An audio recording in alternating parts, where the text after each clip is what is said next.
Jack, mga kapatid ko ring pari, Reverend Father Gerald and Father Jonathan, ang ating butihing diakono, Reverend JP, mga pinunong lingkod ng parokya, mga lingkod sa altar, mga minamahal kong kapatid kay Kristo. Bago po ang lahat, baka malimutan ko, ngayon pa lamang ay taus-puso ako nagpapasalamat sa paanyayang ito. Ako po ay ibinalik niyo sa dakong ito ng Archdiocese. Ang aking unang assignment ay sa St. Anthony. Malapit lang dito, hindi ba? Hindi ko talaga kailanman tatanggihan si Father Jack. Bagamat hindi parehas ang seminaryong aming pinagmulan, napakabait niya po sa akin na parang isang kapatid. Alagaan niyo po siyang mabuti. Siya'y biyaya sa inyo ng Diyos. Sa gitna ng ingay, siksikan, traffic at perwisyo ng baha dito sa San Andres Bukid, madalas pong napapagod ang ating katawan at tumitigas ang ating puso dahil sa hirap ng buhay. Hindi ba? Ngunit, sa ikalawang araw na ito ng Triduum, para sa pagkareyna ng mahal na Birheng Maria, inaanyayahan ko po kayong lahat na tignan ang inyong napakagandang simbahan. Ang kasaysayan ng parokyang ito ay isang buhay na himala ng pagpapanibago. Nagsimula po ito bilang isang simbahang Aglipayano noong 1935. Ngunit sa kabila ng mga dekada ng matitinding pagsubok, gulo sa lupa, at kakulangan sa pondo, may mas magandang plano pala ang Panginoon. Formal itong itinatag bilang parokyang Katoliko ni Jaime Cardinal Sin noong 1994 at solemneng kinonsagra ni Jose Cardinal Advincula noong 2022. Ang inyong parokya, mga kapatid, ang patunay sa pangako ng Diyos kay Propeta Ezekiel. Aalisin ko ang inyong pusong bato at bibigyan ko kayo ng pusong laman. Kung kaya pong baguhin at pagandahin ng Diyos ang isang lumang gusali upang maging tahanan ng Santissima Trinidad, isipin ninyo kung ano pa ang kaya niyang gawin sa inyong buhay sa paggabay at tulong ni Mariang Ina at Reyna. At tinatawag din po natin ang bayang nilakaran ni Jesus na Holy Land, hindi ba? Isipin nyo na lamang po ang sinapupunan na kanyang tinahanan. Dinggin po at tugunan natin ang tatlong paanyaya ng Panginoon. Una, tanggapin ang bagong puso. Sabihin niyo po sa katabi niyo, tanggapin daw ang bagong puso. Nang hindi malimutan, nais ng Diyos na palitan ng pusong laman ang ating manhid at matigas na pusong bato. Hindi lamang niya ito hihilumin, nais niya po tayong bigyan ng bagong puso. Hindi niya lamang tatagpian o kaya'y tatahian para maging buo muli. Hindi po, kukunin niya at bibigyan niya tayo ng bagong puso. Subalit mga kapatid, mangyayari lamang ito kung kusa nating isusuko sa Kanya ang ating buhay araw-araw. Baling ulit sa katabi ng di malimutan, sabihin nyo, sumuko ka na.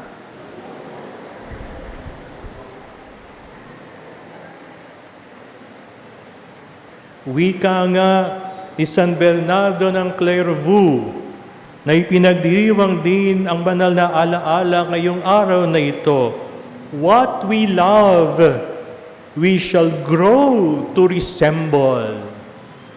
Kung ano po ang ating iniibig, nakakatulad natin. Alam niyo ho, kahit na sa pisikal na level, totoo ito. Kung mayroon pa kayong larawan ng inyong mga lolo't lola na nagsama ng matagal na panahon, may mapapasin po kayo sa kanilang larawan. Sa paglipas ng panahon, nagiging magkamukha na sila. Kaya pipiliin niyong mabuti kung sino ang mamahalin niyo. Dahil paglipas ng panahon, makakamukha niyo siya. Sa panalangin ng ating Inang si Maria, ang Santissima Trinidad Parish po nawa ay maging sambayanan ng mga katulad ng puso ni Jesus. Pagkat ang rurok na kaligayahan ng sino mang alagad ay ang matulad sa kanyang Panginoon. Di ho ba, dasal natin tuwing unang Biyernes ay ito, Jesus, meek and humble of heart, make our hearts like unto thine. Ikalawa, isuot ang tamang damit pangkasal. Baling sa kadabi, sabihin, isuot ang tamang damit pangkasal. Sige po.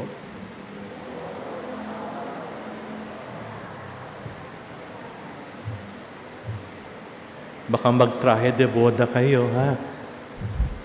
Hindi po.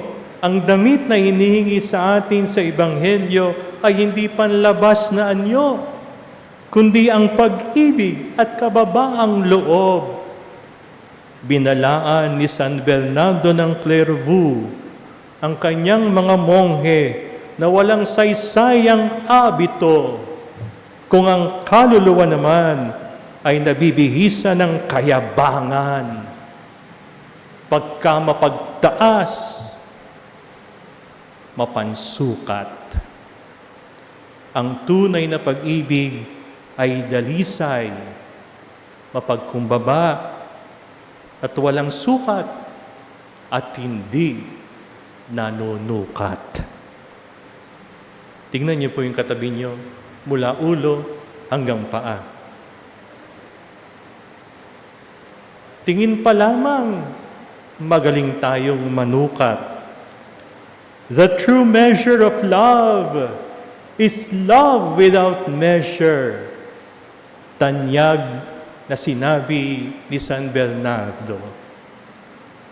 Huwag na tayong magbilangan ng ambag o tagal ng pagsisilbi sa parokya.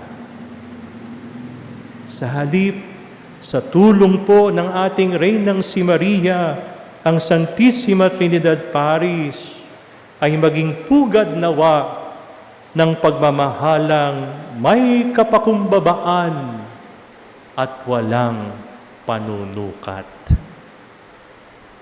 Ikatlo po, at panghuli na, tumugon sa tawag ng Panginoon.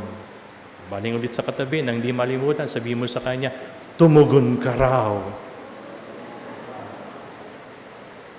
Baka tinatawag na siya ni Lord, hindi ba? Sabihin niyo, uy, tinatawag ka na.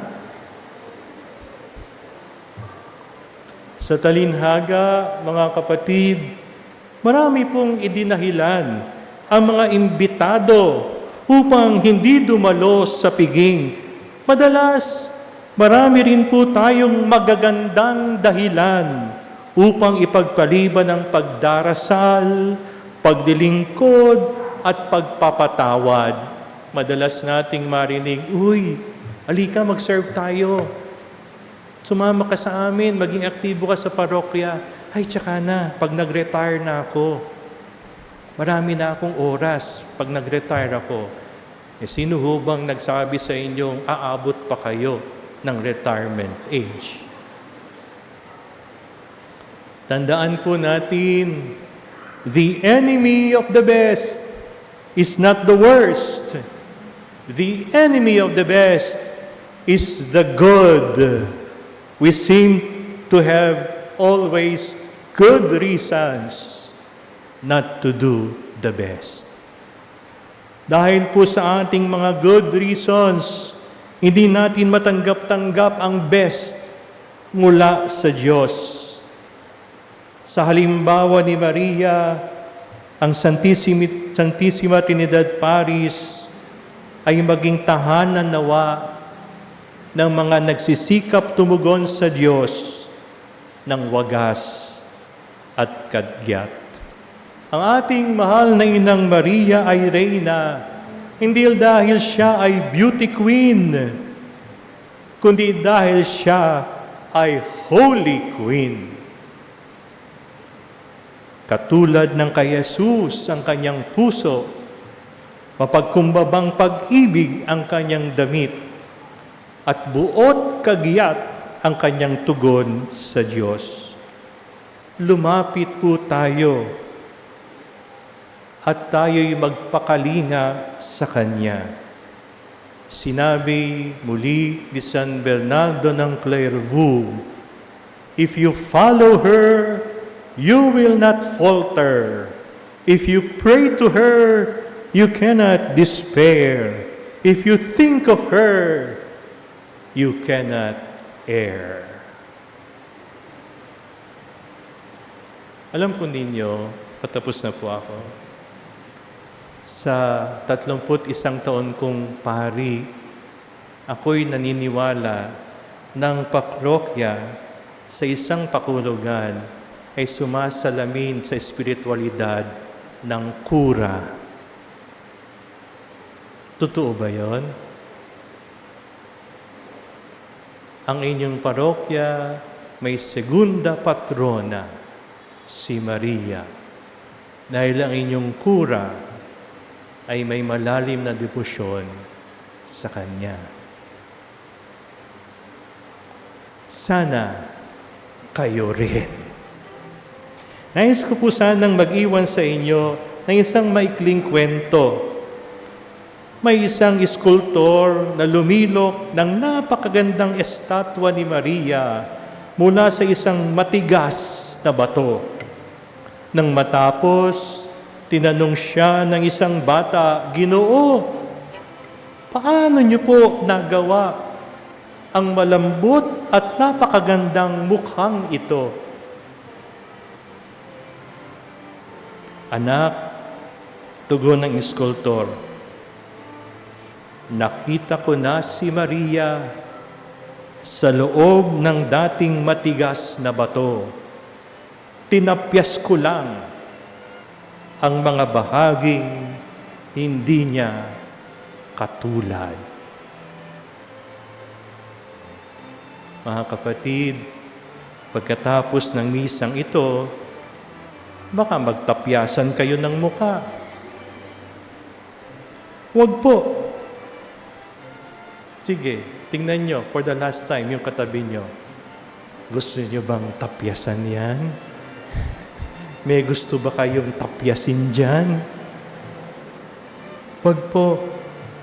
Sa halip, humarap tayo sa salamin at tapyasan natin ang ating sarili.